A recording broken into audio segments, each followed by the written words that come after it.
에스더 2장입니다. 에스더 2장 12절에서 18절 말씀입니다. 에스더 2장 12절에서 18절 말씀을 교독하시다가 마지막 한 구절은 합독하도록 하시겠습니다. 에스더 2장 12절에서 18절 지난주의 말씀이 왕궁의 에스더였거든요. 오늘 제목은 왕후가 된 에스더. 이제는 왕궁에 들어갔을 뿐만 아니라 왕후가 되었습니다. 그래서 왕후가 된 에스더라는 제목으로 하나님의 말씀을 나눌 텐데 다 찾으신 줄 믿고 에스더 2장 12절에서 18절 말씀 봉독하도록 하겠습니다.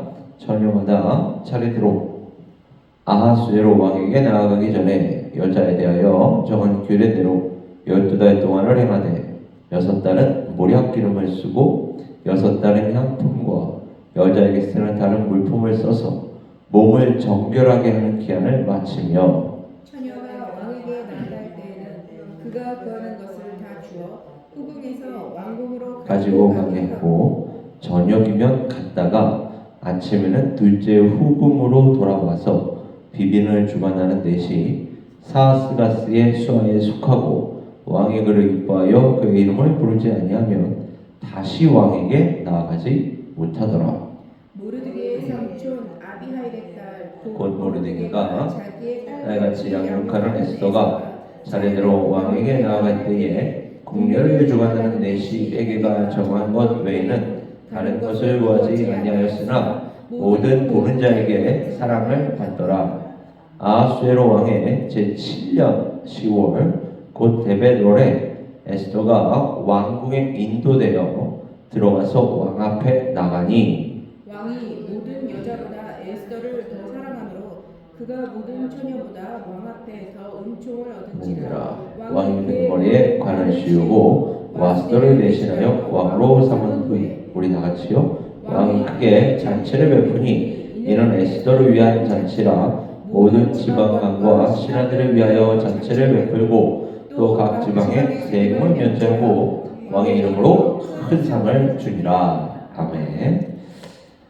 17절을 보시면 오늘 제가 그 왕후가 된 에스더라는 제목으로 하나님의 말씀을 전한다고 하지 않았습니까? 어떻게 왕후가 될 수 있었을까요에 대한 답이 바로 17절에 제시가 되어 있습니다. 왕이 모든 여자보다 에스더를 더 사랑하므로 그가 모든 처녀보다 왕 앞에 더 은총을 얻은지라. 왕 앞에서 은총을 얻게 하신 하나님. 그러니까 우리 한 사람 한 사람의 마음을 주관하시는 분이 하나님 아니십니까? 그 하나님께서 그 세상 왕의 마음을 움직이셔서 에스더로 왕으로 삼게 하셨던 것입니다. 사실 우리는 제가 늘 우리 에베네스 성교교회 성도 여러분들 앞에서 늘 나이 얘기를 합니다만 가장 생물학적 나이는 어린 쪽에 속하는 제가 나이 이야기를 해서 어떨 때는 좀 겸연쩍은 때가 있습니다만 나이가 들면 들수록 정말로 이 세상에서 당연한 것이 하나도 없다는 것을 깨닫게 됩니다. 그러니까 우리 한 사람 한 사람의 마음, 그러니까 우리가 한치 앞을 알 수 없다라는 말을 하지 않습니까? 제가 그 말을 곰곰이 한번 생각해 봤어요. 우리가 한치 앞을 알 수 없는 인간이라는 말이 도대체 구체적으로 어떤 말일까 보면 자연재해 같은 거 있잖아요. 그 다음에 인명사고, 그죠? 지금도 우리가 날씨가 허락되지 않으면 이전에 우리가 올 수 있었겠습니까? 뿐만 아닙니다. 날씨가 좋아서 우리가 호동무지동 아침에 새벽에 온 매음새를 가다듬고 이전에 나올 때에도 이런저런 만약에 사고가 우리 앞길을 나갔다면 이전에 올 수 없었을 거예요. 그러나 이것보다도 또 우리 그러니까 예측할 수 없는 게 무엇입니까? 사람의 마음이에요. 사람의 마음을 우리가 어찌할 수가 없습니다. 특히 이 목회, 교회 사역 현장에서는 옳고 그름보다 사람의 마음이 더 중요한 현장이거든요. 않습니까? 옳고 그름이나 방법 이러한 것들 이전에 예수 그리스도의 마음으로 한 사람 한 사람이 다른 한 사람 한 사람을 품어야 하고 그 품는 그 마음 위에 지식이 있어야 하고 왜냐하면 사랑은 교회의 덕을 세우지만 지식은 교만하게 한다고 그러지 않습니까? 여기에 해당하는 지식이라는 게 인간적인 모든 것을 다 가리키는 말인 줄 믿습니다. 그러니까 인간적인 지식, 방법, 우리의 어떤 태도 이러한 것들이 사실은 마음보다 중요하지는 않습니다. 목회 현장에서는 이것은 세상, 정치, 경제, 사회 이러한 현장에서는 우리의 마음을 중요시 여기지 않죠. 사실은 법을 더 중요시 여기고 이익을 더 중요시 여깁니다. 그러나 교회는 그러한 기관이나 그러한 단체와는 구별되게 하나님의 말씀, 예수 그리스도의 마음, 예수 그리스도의 복음 위에 세워진 그러한 공동체이기 때문에 그 마음이 하나가 되어야 합니다. 그래서 목회자는, 교회 지도자는 그런 마음이 하나님 앞에서 하나님께서 보시기에 아름답고 선한 마음으로 하나가 되게 하여 주시옵소서. 그리고 그런 하나됨을 해치는 것이 있다면 우리가 각별히 또 신중히 서로 조심하면서 나아가야 할 줄 믿습니다. 그래서 이러한 것들을 다 고려하면 우리가 할 수 있는 게 아무것도 없는 거예요. 사실은 그 사람의 마음을 우리가 어찌하겠습니까? 하나님께서만이 그 마음들을 다스려 주실 줄 믿습니다. 그런데 하나님께서도 굳이 그렇게 하실 필요가 없어요. 그러나 당신께서 택하신 백성들에게만큼은 특별히 더 그렇게 하시는 이유가 하나님의 은혜인 줄 믿습니다. 은혜로 우리가 하루하루를 살아가는 것이고 순간순간을 살아갈 뿐만 아니라 이렇게 하나님께서 우리에게 주어진 삶 속에서 관계 속에서 하나님께서 우리에게 허락하시는 것이 있을 거예요. 우리를 높이실 때가 있는가 하면 어떤 자리에 앉히실 때가 있고 또 우리가 거기에서 쓰임받을 수 있도록 하나님께서 능력을 주실 때가 있습니다. 물론 반대로 낮추실 때가 있고 겸손하게 하실 때가 있으며 어떨 때는 나는 아무것도 아니구나 라고 할 정도로 땅바닥에 그 땅바닥을 경험하게 하실 때가 있어요. 이 모든 것에는 하나님의 뜻과 섭리와 계획이 있는 줄 믿습니다. 그래서 우리는 이 모든 것들에 감격하고 감사하면서 모든 상황 속에서 하나님께 영광을 돌려야 할 줄 믿습니다. 지금 에스더 같은 경우에도 이 시대적 상황 속에서 하나님께서 왕후가 되게 하셨는데 이 에스더를 왜 왕후가 되게 하셨을까? 우리 모두는 알고 있어요. 당신의 택하신 백성을 구원하게 하기 위한 것이라고. 오늘날 우리 한 사람 한 사람 에베네스의 선교교회도 그와 같은 뜻, 그러한 계획과 섭리가 있는 줄 믿습니다. 다만 우리는 그 모든 과정을 아까도 제가 말씀드렸지만 예측할 수가 없어요. 감히 헤아릴 수가 없습니다. 그러나 하나님께서 우리를 붙들고 계시는 줄 믿습니다. 그래서 특별히 제가 이 말씀을 드리는 이유가 한 사람 한 사람이 이렇게 건강한 모습으로 주의 성전에 나와서 예배를 드린다는 것 자체가 은혜입니다. 다른 거 우리가 하나님께서 크게 구하고 그 크게 구한 걸 받는 게 우리는 그걸 자꾸만 위에서 어떻게 보면 교회에 나오시는 분들도 꽤 있는데 그게 아니라 건강한 몸과 마음으로 특별히 영육간에 건강한 몸과 마음으로 주의 성전에 나와서 함께 예배드리고 함께 기뻐하고 함께 좋은 것들을 나누는 것 자체가 은혜인 줄 믿습니다. 특별히 최근에 제가 아까도 대표 기도를 했지만은 우리 강홍남 성도님 또 지난주일에 이인성 권사님 이렇게 수술 받으시고 또 지금도 이인성 권사님의 경우에 병원에서 이제 수술 직후에 회복 중에 계시는데 물론 이제 강홍남 성도님도 아직 유니온 플라자에 계시지만은 그 한 사람 한 사람이 지금 건강 문제로 인하여 병원에 지금 입원해 계실 때 하나님께서 우리 성도들의 마음으로 하나가 되게 하시고 기도하게 하시지 않습니까? 그리고 가서 그들을 위로하게 하고 또 그들에게 힘을 주게 하시지 않습니까? 이 모든 것들이 하나님의 은혜예요. 주 안에서 피를 나눈, 주 안에서 형제 자매가 된 하나님의 은혜를 나누는 그러한 관계, 아름답고 선한 관계인 줄 믿습니다. 이러한 것을 우리는 귀한 걸 귀한 것으로 여길 줄 알아야 돼요. 그리고 귀한 걸 귀한 것으로 여길 줄 안다 그러면 정말로 한 사람 한 사람이 얼마나 주 안에서 아름답고 또 선한 존재들인지 주 안에서요. 그러니까 주 밖으로 나가면 아름답고 선하지 않습니다. 주 안으로 들어와야만 우리는 아름답고 선한 존재가 될 수 있을 뿐만 아니라 이 공동체 속에서 하나님께서 우리에게 주신 그 뜻에 따라 세움받고 또 쓰임받게 하여 주실 줄 믿습니다. 오늘 본문 말씀 본격적으로 들어가면 첫 번째로 세상에 후궁들의 치장을 위해서 설정해 놓은 기간이요. 여러분 그냥 가볍게 지나갈 수 있을지는 모르겠어요. 12달이라고 합니다. 12달 동안이나 때 빼고 광내는 거예요. 왕 앞에 서기 위해서. 그러니까 12달을 때 빼고 광낸다. 그리고 그 12달 동안 어떻게 때를 빼고 광을 내느냐?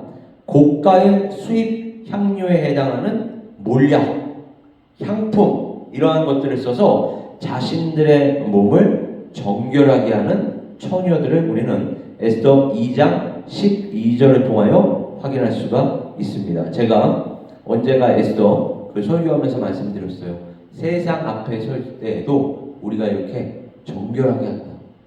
때 빼고 광을 낸다. 하물며 만왕의 왕 만주의 주를 넘어서 우리의 창조주가 되시고 우리의 구원주가 되시는 그 하나님 앞에서 아버지 앞인데 뭐 편하게 나오면 어떻습니까? 예배당에 뭐 그냥 우리가 일상생활 하는 그러한 복장대로 나오면 어때요? 라고 이야기할 수 있을지는 몰라요. 그러나 그것은 하나님께서 우리를 자녀들로 삼아 주셨기 때문에 어디까지나 우리가 그와 같이 반응할 수 있는 것입니다. 다시 말해서 하나님의 입장에서 우리를 아름답게 봐주시고 선하게 봐주시는 것이지 우리 입장에서는 하나님 제가 감히 하나님 앞에 설 수 없는 존재인데 하나님의 은혜로 이렇게 설 수 있게 되었습니다. 하나님 감사합니다 라는 마음을 갖고 있다면 어떻게 그렇게 편한 복장, 마음 편한 복장으로 저희 성전에 나와서 예배를 드릴 수가 있겠습니까? 그렇다고 해서 편한 복장으로 나왔다고 해서 하나님께서 그 예배를 받지 않으신다는 게 아니에요. 저는 기본적으로 우리의 마음가짐을 이야기하는 것입니다.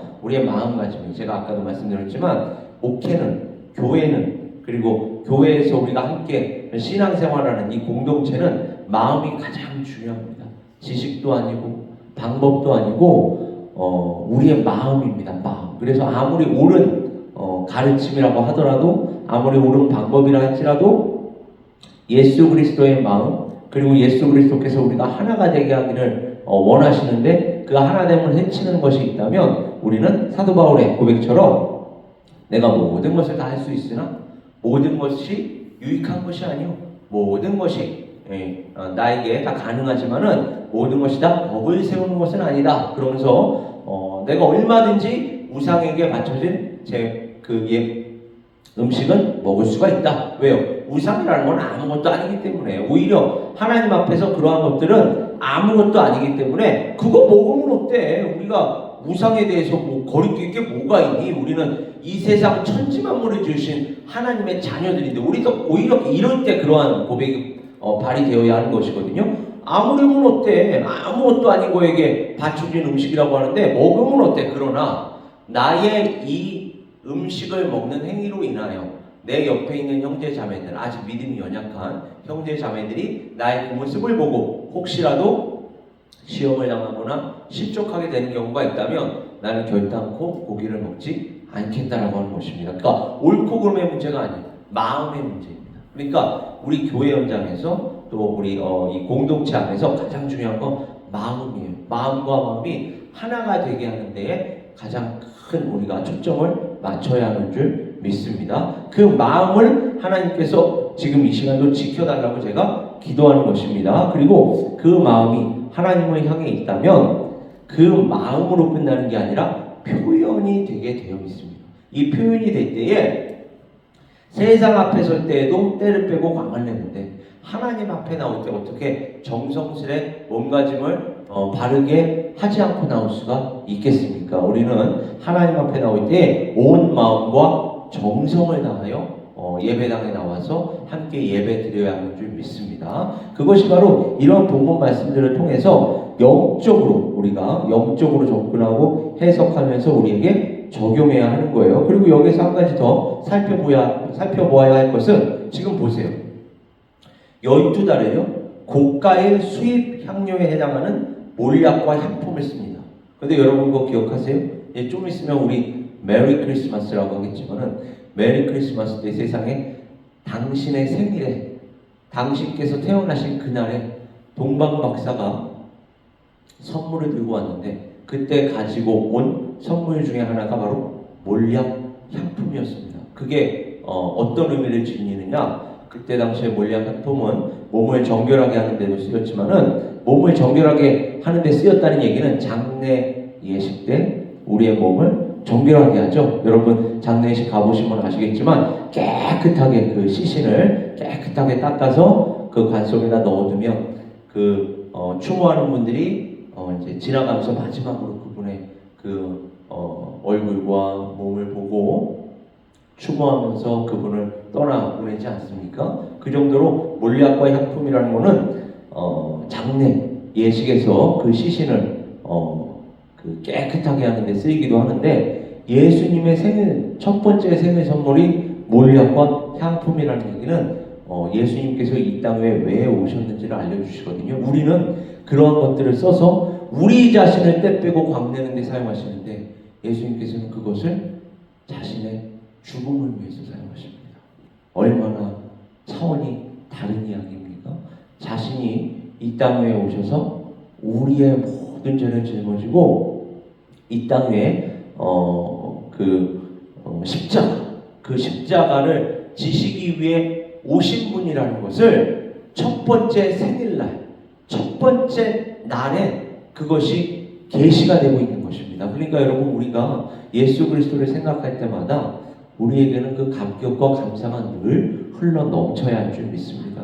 우리는 끊임없이 우리 자신을 치장하는데 초점을 맞추지만 예수께서는 당신을 우리를 위하여 넘기시는데 하나님 아버지께 드리시는 데에 초점을 맞추시는 분입니다. 그리고 우리는 이제 그 예수 그리스도의 희생으로 인하여 그리스도인이 되었습니다. 그렇다면 우리는 세상 사람들과 달리 더 이상 우리 자신을 치장하는 데에 시간과 에너지와 이러한 것들 쓰는 것이 아니라 하나님의 나라와 영광을 위하여 사용해야 할 줄 믿습니다. 그것이 바로 참된 그리스도인들이 이 땅에서 시간과 에너지와 그 모든 노력들을 어떻게 써야 하는지에 대한 지침입니다. 자, 이제 그 다음에요.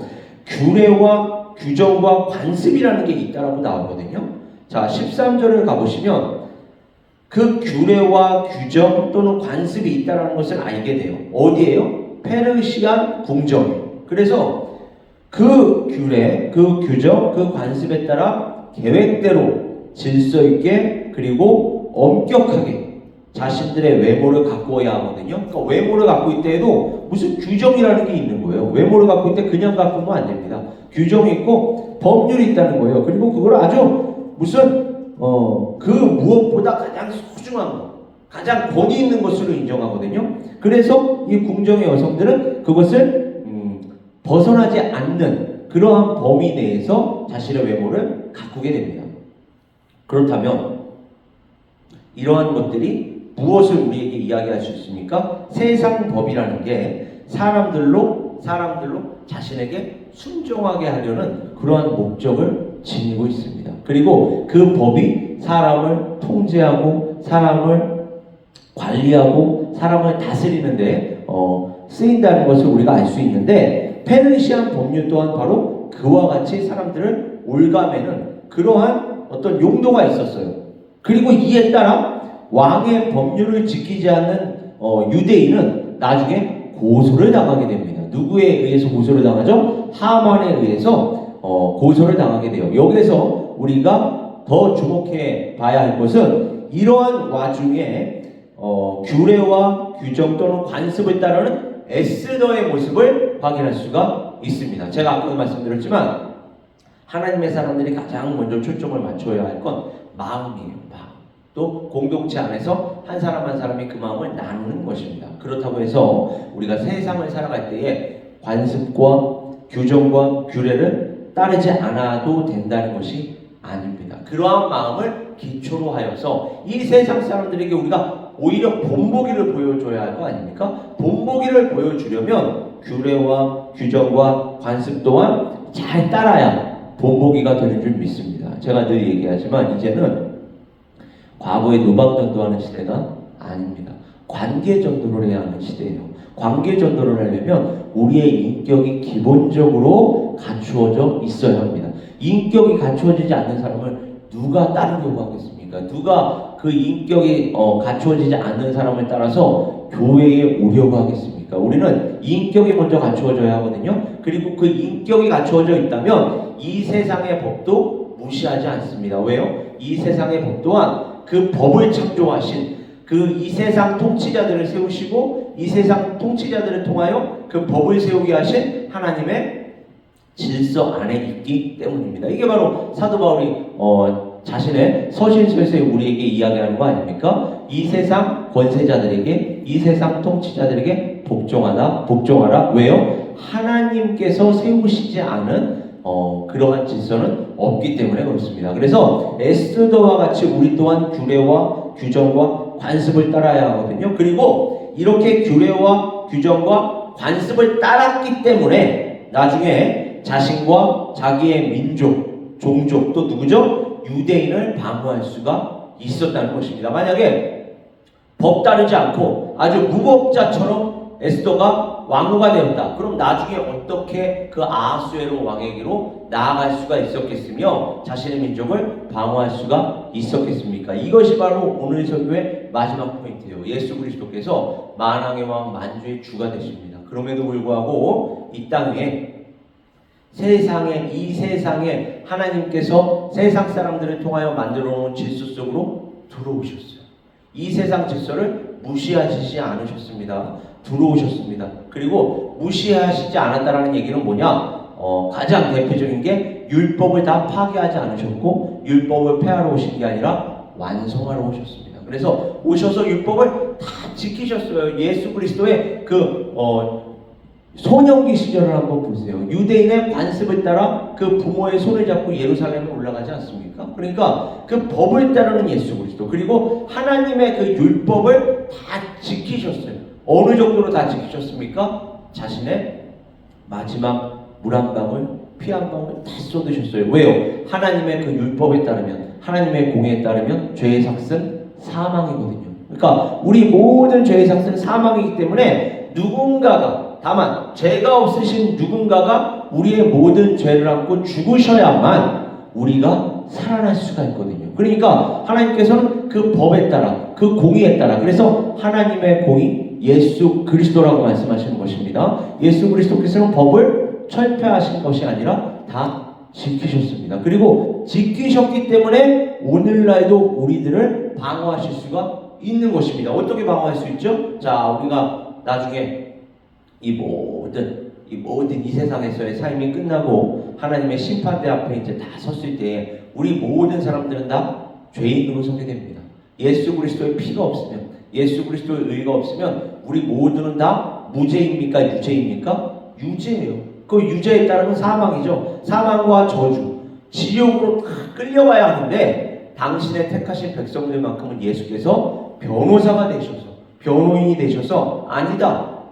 이 아들은, 이 딸은 유죄가 아니라 무죄다. 그럼 고소자가 얘기할 거 아닙니까? 왜 이 자가 무죄입니까? 라고 할 때에 내가 율법이 요구하는 걸 다 지켰다. 그를 대신해서, 그녀를 대신해서 이렇게 예수 그리스도가 우리를 방어하실 수가 있는 것입니다. 법을 다 지키셨기 때문에, 법을 다 이루셨기 때문에 우리를 대신하여, 우리를 대표하여 우리를 방어해 주실 수가 있는 것입니다. 우리를 지켜주실 수가 있는 거예요. 그리고 마지막 날 우리를 그와 같이 지켜주실 수 있을 뿐만 아니라 오늘날 지금 이 순간도 예수 그리스도께서는 우리를 위하여 중보기도 하시면서 우리를 지켜주실 줄 믿습니다. 우리 한 사람 한 사람 지켜주실 뿐만 아니라 하나님께서 뜻과 계획과 섭리에 따라 세우신 이 에베네스의 성교교회에 예수 그리스도께서 지금도 위하여 중보기도 해주시고 지켜주시는 줄 믿습니다. 그래서 이러한 예수 그리스도께 대한 믿음으로 오늘 하루 승리하시고 맡겨진 바 사명 온전히 감당하시는 우리 각 사람 에베네스의 성교교회 될 수 있기를 이 시간 다시 한번 주님의 이름으로 축원합니다. 우리 시간 함께 기도하겠습니다. 아버지 하나님,